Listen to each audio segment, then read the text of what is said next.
What's up, Barnhill family, and welcome back to the channel. Yo. So, Nick, the experiment that is Alex Pereira is continuing to do well in the UFC. He's now 2-0 in his short UFC career, 5-1 as a professional mixed martial artist, defeating Bruno Silva. But this was a tough fight. Bruno Silva really came to fight last night. Yeah, that guy wasn't all that afraid of the high-level Muay Thai that was coming right at his face, and he was able to get some good shots off himself. I will say I'm no stickler on names, and I would botch that guy Alex Pereira's name up and down and center. But I will say that I heard a couple of people call him Alex. So I'm not going to correct the last name, but Alex Pereira. We might have to start calling him that's cool. that. Yeah, I like that. I've never heard anybody say that. It's almost before. like how Ariel calls Israel Adesanya Adesanya. Yeah, he does. He kind of throws that little flair on it. So I'm not going to correct the Pereira or Pereira because I would botch that. But I did hear people saying instead of Alex, Alex. Okay. And Alex looked really good. I think he's clearly made a lot of improvements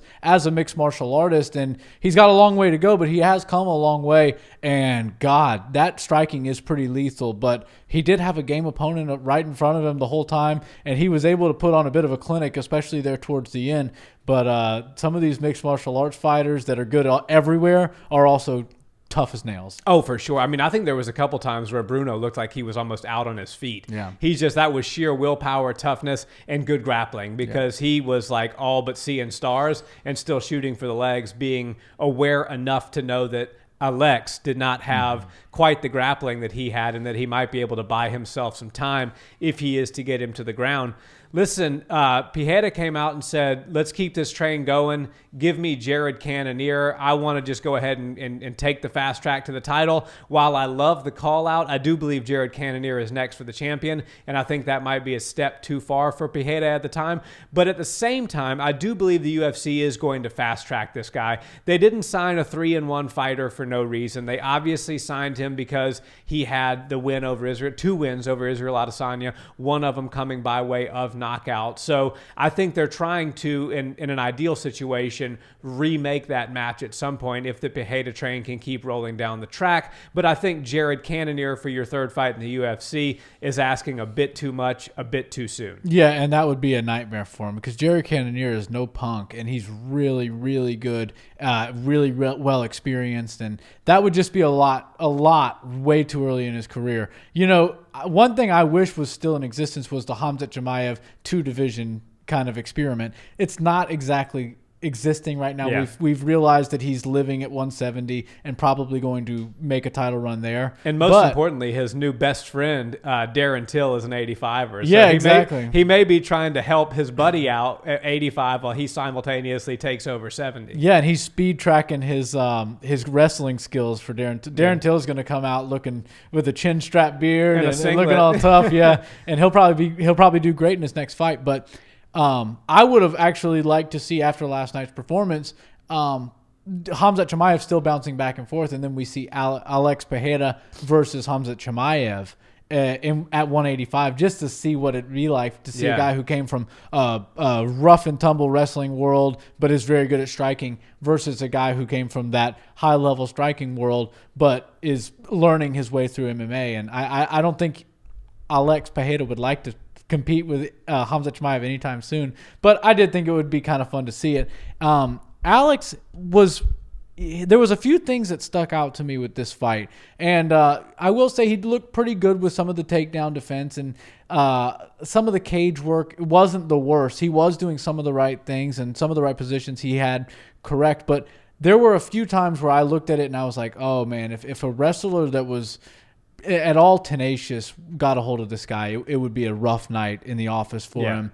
And you know, a lot of times when you go with these wrestlers, they know exactly what to do to keep you on the ground and stay just active enough to not let you get back up until the round ends, and they've stole that from you. And then while you're standing in the beginning of the next round, they're figuring out the way to take down a more tired version of you.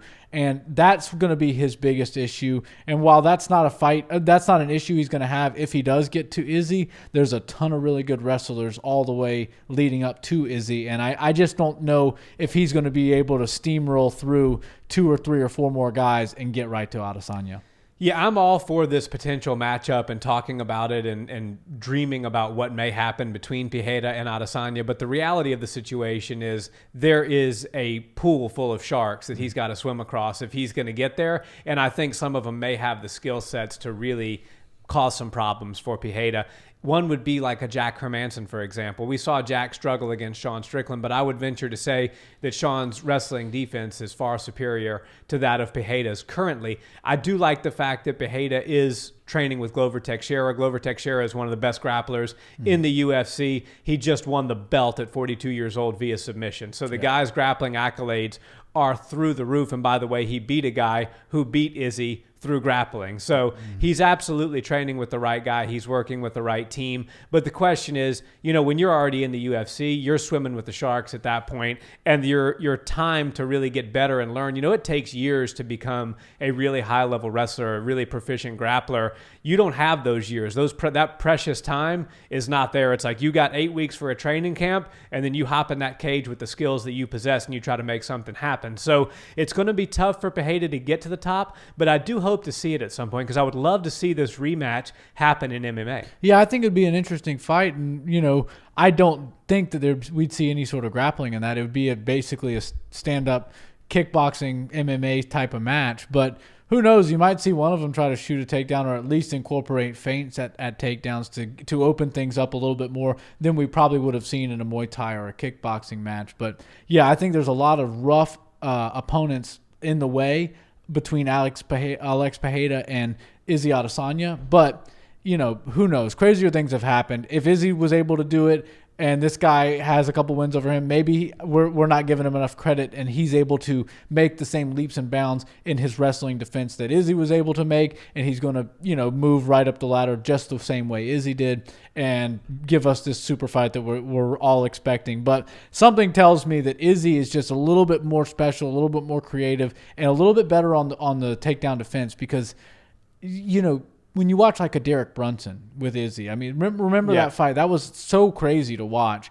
And, you know, I just feel like somebody like a Derek Brunson would be able to get in and get inside and really mop the floor with Pereira if he had the opportunity to get his hands on him round after round. But the striking's legit. It seems like he's got a perfect way into a title fight because obviously the champ wants to get that one back, those two back. But I don't know. There's still a lot to be seen. I was very impressed with the performance, and you don't want to go too much further without giving his opponent, Bruno Silva, any shine. That guy is just about as tough as nails. Absolutely.